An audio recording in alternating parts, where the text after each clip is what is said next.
bien comment va ta cuisse, ce qui a fait. Oui, beaucoup mieux, beaucoup mieux. Je pense qu'on a fait les choses comme il fallait. La trêve a fait du bien, donc voilà, j'ai travaillé physiquement pendant les jours de la trêve, et puis je suis revenu hier, et aujourd'hui ça se passe très bien, donc oui, voilà, tout va bien. Cette blessure, c'est quoi? C'était une première alerte en Coupe de France, et ça c'était...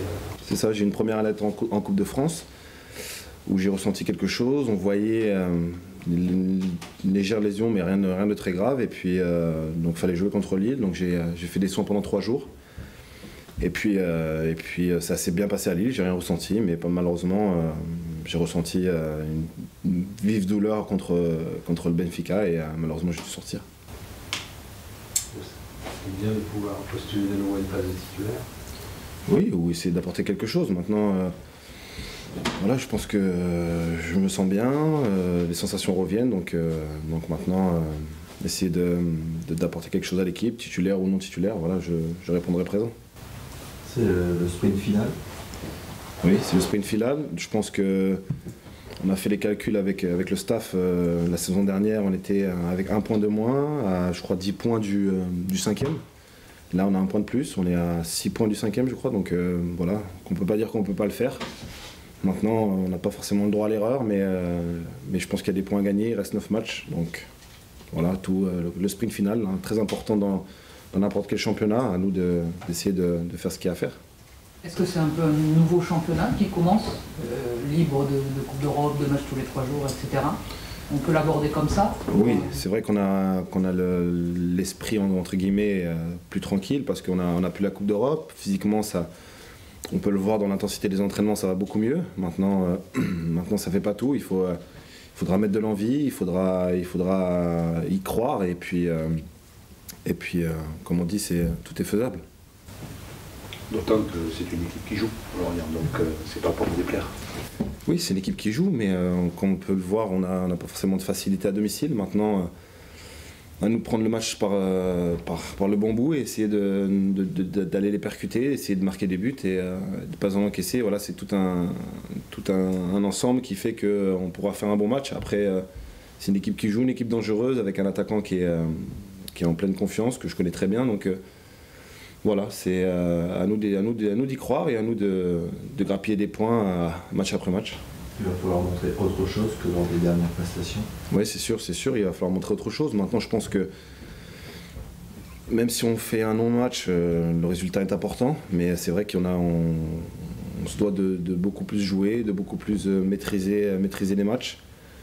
Après, tout dépend de la configuration du match et l'évolution, mais oui, il faut qu'on montre beaucoup plus, surtout après le derby qu'on a fait à Toulouse. Pour garder espoir, les 3 matchs qui viennent, Lorient, Marseille, Montpellier, c'est capital. Certes, c'est capital. Je pense qu'on en est tous conscients. C'est capital. On n'a pas forcément le droit à l'erreur. Donc voilà, ça dépendra des choix et puis de l'envie qu'on va y mettre. Parce que je pense que c'est 3 bonnes équipes du championnat et un déplacement à Marseille, c'est pas forcément facile. Donc voilà, il va falloir tout donner et essayer de remonter au classement.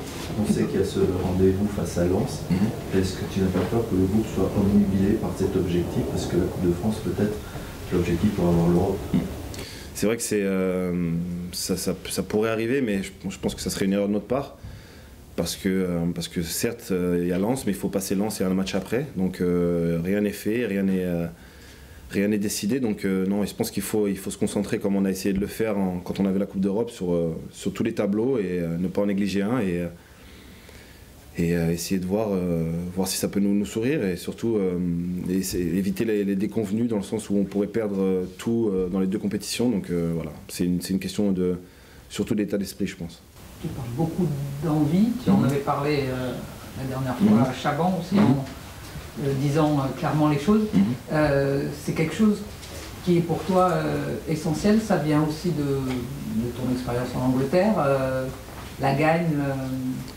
Oui, c'est vrai que mon expérience en Angleterre me fait penser que voilà, avec West Ham, j'ai pas forcément joué le haut tableau tout le temps, mais même si on jouait pas le haut tableau, on rentrait sur le terrain, c'était clair pour gagner les matchs, pas pour faire un match nul ou les perdre. Donc oui, je pense qu'il faut mettre énormément d'envie. C'est vrai qu'à Bordeaux, on a toutes les conditions pour pour avoir une vie tranquille entre guillemets, et je pense que c'est à nous de mettre un coup de collier pour nous bouger et redonner on va dire un classement juste pour le club. Donc le confort bordelais existe bien. Il existe pour certains, après c'est une question d'état d'esprit, après c'est une question de... Mais c'est vrai qu'ici on a les qualités, on a tout, on a les structures pour bien travailler, et c'est vrai que maintenant c'est juste une question d'état d'esprit, mais je pense que le groupe cette trêve a fait du bien au groupe, et on revient un peu requinqué et neuf dans les têtes. Il va falloir que tout le monde soit concentré sur ces objectifs-là. Carlos Henrique a accordé une interview à la minute où il y a peut-être déjà certains qui pensent à partir. Comment tu sens ça toi aussi? Non, moi je sens pas forcément ça. Après ça c'est des questions et des points de vue personnels. Ça regarde les joueurs que ça concerne. Voilà, moi d'un point de vue personnel, je suis bien placé pour en parler. Il me reste pas beaucoup de mois, mais pour l'instant je suis concentré aux objectifs du club et à rien d'autre. Donc j'espère que tout le monde l'est et que on va dire le côté personnel des choses n'entachera pas on va dire au futur et à l'avenir du club. Tu es capable de toute façon de remettre un peu les choses au point si tu voyais que ça dérivait ou quelque chose, ou tu te sentirais dans la position de le faire, ou non parce qu'il te reste peu de mois? Non, ça n'a jamais posé problème. Je pense que tout le monde sait que j'ai un caractère assez qui m'est propre, donc je me cache jamais pour dire les choses, que ce soit dans le vestiaire ou ailleurs. Donc mes coéquipiers me connaissent aussi également, donc si je dois dire quelque chose, je le dirai. Voilà, je reste un compétiteur, et ça m'embête de perdre des matchs ou de ne pas faire de bonnes performances, surtout quand on n'y met pas la manière. Donc voilà, si je dois on va dire, prendre la parole, je le ferai si besoin. Ouais.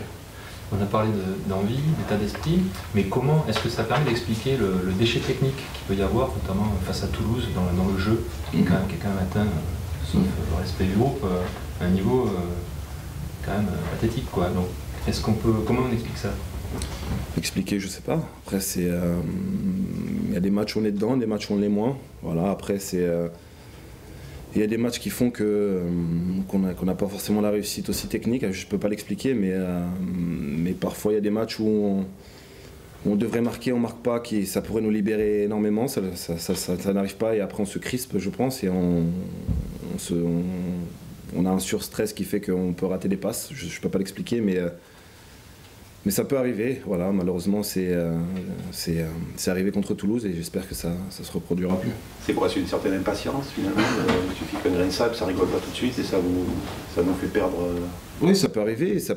Je l'ai ressenti par le passé aussi également. Si on ne prend pas le match du bon bout, on le sent tout de suite, et si on n'a pas la réussite avec soi, c'est également pareil. Donc c'est un tout qui fait qu'au fur et à mesure on se crispe, on n'arrive pas à jouer, et on veut vite marquer, c'est là où on déjoue, donc c'est un tout qui fait qu'on n'arrive pas à faire de bons matchs parfois. La Série B italienne va adopter l'année prochaine le salary cap. Est-ce que le football doit aller vers ça? Ça, c'est pas forcément de mon registre. Tu vas avoir un nouveau contrat à négocier, que ce soit ici ou ailleurs. Ça va te toucher, quoi. Oui, après je trouve que c'est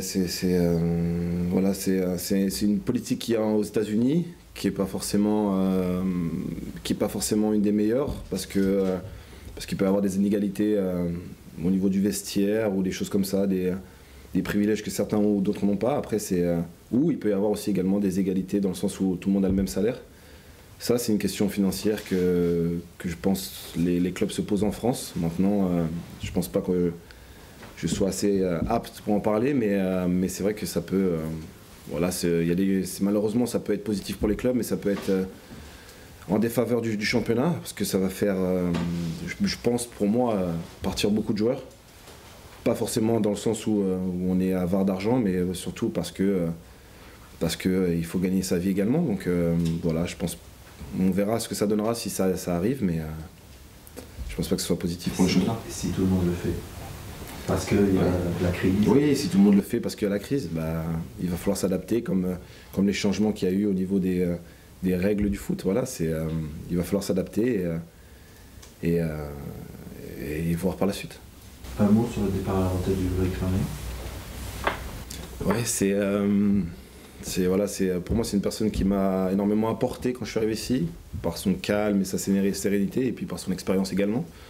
Je pense que il a marqué l'histoire de Bordeaux et en équipe de France également. Donc je pense que voilà, ça c'est un ressenti personnel. Je pense qu'il est arrivé à un point où avec son nom et la carrière qu'il a eue, être troisième gardien à Sedan, c'est pas forcément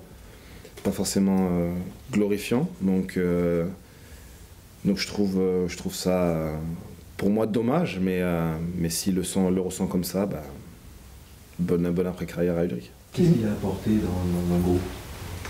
Il avait un certain aura qui faisait que quand il parlait ou quand il s'exprimait pas souvent, ça on peut le savoir, mais quand il parlait ou il s'exprimait, on l'écoutait. Et il en imposait. Voilà, je me rappelle des années où il nous a sauvé beaucoup de matchs. Et voilà, c'est un tout qui fait que c'était une personne très respectée dans le vestiaire, mais aussi un super mec dans le vestiaire qui rigolait énormément et qui chambrait souvent. Il n'avait pas l'air. Comment ? Il n'avait pas l'air, c'est ça qui est paradoxal, mais il chambrait énormément. Tu imaginais qu'il serait à 39 ans, puisqu'il a un 40, au niveau encore pour jouer en pro, tu le voyais faire une si longue carrière? Honnêtement oui, parce qu'il avait quand même une certaine hygiène de vie, un certain professionnalisme sur lequel on prenait exemple, donc je n'avais pas forcément de doute par rapport à ça, et connaissant son investissement quand il arrive dans un club, j'avais pas de doute. Une petite question et une grande. Est-ce que tu penses que le PSG peut battre Barcelone, peut se qualifier? Je pense que oui, on a pu voir le match réalisé du Milan AC contre eux, c'est faisable, ils sont pas surhumains. Maintenant, bien sûr que ça va être très difficile. Moi, ce qui m'inquiète, c'est surtout le match aller au parc. J'aurais préféré un match retour au parc, parce que je pense que l'ambiance aurait encore été beaucoup plus importante. Maintenant, tout est faisable, ils ont un super groupe. Le Paris a un super groupe, et je pense que s'ils sont solides défensivement, tout est possible. Et Bordeaux est, selon les statistiques, l'équipe la moins prolifique des 5 championnats européens en ce moment. C'est-à-dire marquer très peu, mais en même temps prendre très peu de buts. Est-ce qu'on assume ça? Est-ce que ça vexe un peu? Est-ce que ce sont des consignes? Comment on le vit quand on est joueur? Non, c'est pas forcément des consignes. L'assumer, de toute manière, on n'a pas le choix. Après, comme je l'ai dit, on a eu certains matchs où on méritait de marquer, et ça nous a pas souri. D'autres où on n'a pas forcément eu d'occasion. Après, c'est clair qu'on n'est pas forcément en confiance offensivement, et je pense que c'est notre tendon d'Achille en ce moment. Maintenant, c'est maintenant qu'il faudrait que ça marche. Je pense les 9 derniers matchs, c'est maintenant qu'il faudrait que ça tourne et que ça nous sourie un peu. Parce qu'il n'y a pas que l'aspect offensif. Enfin, comme vous ne prenez pas de but, c'est ça en fait qui fait ce... Oui, c'est vrai qu'on est, on est stérile devant, mais également derrière. Mais c'est vrai que voilà, c'est vrai que pour gagner des matchs, il faut marquer des buts. Donc c'est primordial. Certes, il ne faut pas en prendre, mais tant qu'on en marque, on peut gagner. Donc c'est un peu ce qui nous fait défaut en ce moment. Mais j'ai confiance. Voilà, on voit que nos attaquants travaillent énormément, et ils rongent leurs freins aussi également. Donc j'espère que ça va leur sourire. Ça fait 3 mois que tu connais le staff technique. Est-ce que tu penses qu'ils ont une recette pour partir de loin, pour finir 5e? Parce qu'il y a 2 ans, Gilo était à Sochaux, il finit 5e. L'année dernière, c'était pareil. Là, cette année, c'est l'objectif. Est-ce qu'il y a une recette? Je ne sais pas s'il y a une recette. En tout cas, j'espère qu'elle va marcher encore cette saison, et qu'on puisse accrocher cette 5e place qui serait très bonne pour le club. Maintenant, voilà, on a tous en tête cette 5e place, et de bien finir, voilà, même si ça serait dommage de finir avec rien à jouer. Donc voilà, à nous de se remotiver, d'être compétiteurs et d'essayer d'y arriver. Mais tu sens que dans ton discours, il y a quelque chose de particulier, justement? Oui, il y a quelque chose de particulier, on sent qu'il y croit, et ça, quand on sent que son entraîneur y croit, ça nous fait y croire également. Donc voilà, c'est un tout. Je pense que ça doit partir de là et après, à nous de faire le travail sur le terrain.